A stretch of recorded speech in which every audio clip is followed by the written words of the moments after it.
All right, welcome back to Sub2 Investor. My name is Hans, and in this episode, I'll be showing you how to turn tenants into buyers and maximize profit on Sub2 deals and minimize headache. I have quit being a landlord. In my opinion, that is for the birds. I have discovered a better way to buy and hold and build a cash flowing portfolio. So stay tuned to find out how you can make this happen for yourself. Check it out.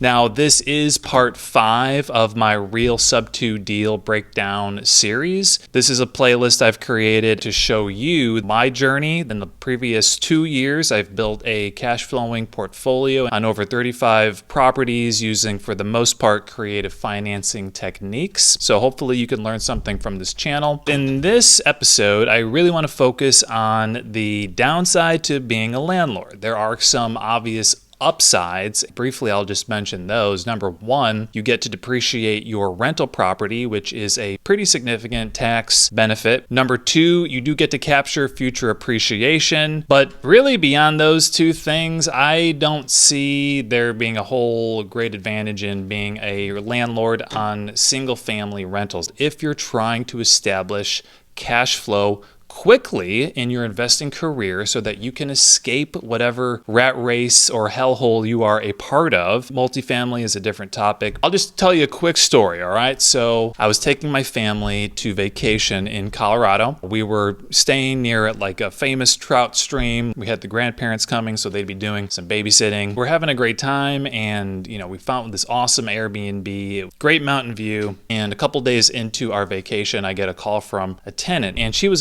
a nice gal. She said, my shower is backing up, my sinks aren't draining, I don't know what to do. I called a plumber, and the plumber came by. He put a snake down the drain, and that didn't work. So I'm calling you. I can't shower, can't do my dishes. This is a huge disruption to my daily routine. So there I was, hundreds of miles away. I had never repaired a sewer lateral line. I had to figure out who to call, who the best person was. It took a lot of time and a lot of energy. I remember trying to get them over there as soon as possible, trying to find out what the bid was going to be, if I was getting price gouged or not, communicating with the tenant, this is what's going on, I'm sorry, this is such a hassle. She's trying to negotiate some rent off for the inconvenience. But again, I didn't want to have to be dealing with all of this stuff on my vacation. I go on vacation and fishing trips to really escape all of this stuff and to clear my mind and to get a renewed vision and sense for what I want to be doing with my life. And this was just pulling me back into the daily grind. It did not feel great. Just something you don't want to have happen. And take my word, there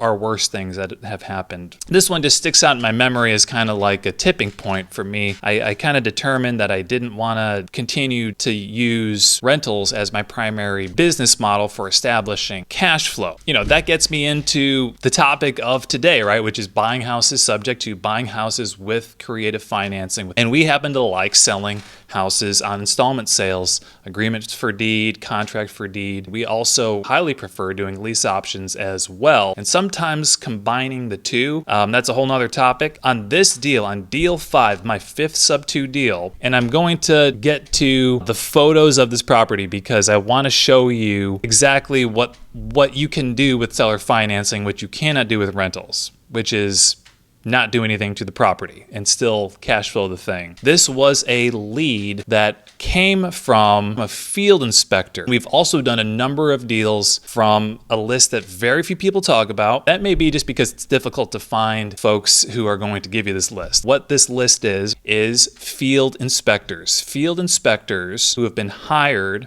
by third-party property preservation companies whom lenders hire to go to houses that are in default to see what the condition of the house is. They get a list from a lender, and then their job is to go drive to like 20 or 30 properties in a day to take photos, to sometimes go into the houses and change out the locks. Again, lenders are anticipating these houses going into the foreclosure process, and so they're trying to preserve the physical property. We happened to establish a relationship with one particular field inspector because she responded to an ad for, again, a whole nother topic, but we were doing bandit signs on wheels for a time. You basically put a phone number on the back of a vehicle, with a typical "We Buy Houses" message on it, phone number. She responded to a Craigslist ad or a Facebook ad. Turns out that bandit signs on wheels wasn't our favorite marketing strategy, but she ended up being a field inspector, and so we established a relationship with her, and she ended up sending us leads on a weekly basis, and so we would market to those leads, and these were houses that were, for the most part, in defaults. So we were getting to market to these homeowners who were behind on payments before anybody else was able to, and so we picked up a number of houses using that field inspector, and of course we paid her a nice referral fee for those leads. Please do me a huge favor, like and subscribe this video. I'm trying to offer as much value to folks trying to break the barrier into creative financing and to kind of see how these subject to deals are structured and what people do with them on the back end. So that's where this deal came from. We got the lead from the field inspector. We sent a postcard. She responded to the postcard. We called her back. "Oh, okay, you're behind on payments. Great. Okay, well, are you open to doing a loan modification? If so, then we could take over your payments. Then you could have this house off of your mind." The owner was out of state. She had moved, and she had rented the property to a family member who was behind on payments. In fact, stopped paying rent and hadn't paid rent for quite a while. And she got behind on her mortgage payments. This was during COVID. It was super easy to get mortgage assistance. So she applied for mortgage assistance, and the lender took her late payments, which were about $20,000, and did what they call a partial claim, where you put the late payments on the back end as a second lien, which does not bear interest. So we took over the first lien with her lender for, I think, about $60,000 or $70,000. And then we took over the second lien, which was that partial claim of $20,000. So we took over net $90,000 worth of debt. That gives you the general overview of my fifth subject to deal. And the most ironic thing was really that we took the tenant, her family member, who was not a paying tenant for, it was a number of months, maybe even years.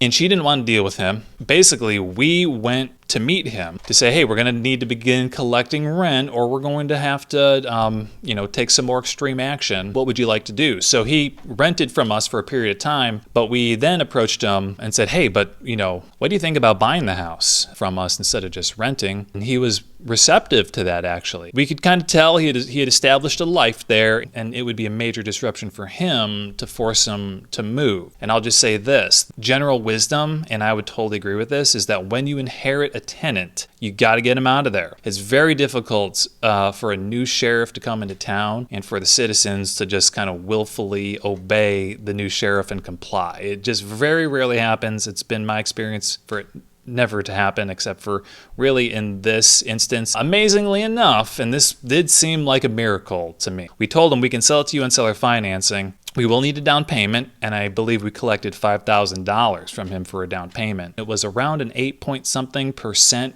interest for him on the installment sale. So as we were vetting him, we got his application, checked his credit. I think maybe he also had poor credit or some derogatory remarks on his credit report, which would have disqualified him. But his mother was willing to co-sign with him. And I remember having just a really, touching conversation with her. And she was expressing just the pride that she had in her son for becoming a homeowner. And it was an emotional thing. I mean, he was, extremely thankful for the opportunity. Everybody felt really great about it. It's worked out really well. It's still working out really well. I want to show you the beauty of seller financing as your disposition strategy. If you're doing rentals, you've got to think about this as an alternative. And man, if you are wholesaling these sub-2 deals, I'm not sure why you're doing that, to be quite frank. But I just want to give you a sense of this property that we bought. If we were going to do a rental out of this, we would have had to done quite a bit of work, and we would have poured quite a bit of money into it.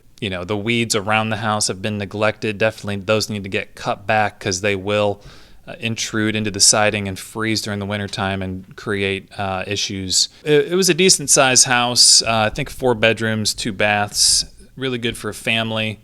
The house next to it, as you can see, was really run down. That was my least favorite part about this property. But other than that, kind of a cool part of town. Paint on the Front steps was peeling. Some slight settlement issues here, but nothing crazy. This was the back storm door, totally needed to be replaced. Again, the vegetation was horrendous. Here you can see the those steps, man, are just in desperate need of, a paint or refinishing, not to mention the hardwood itself on the landing there.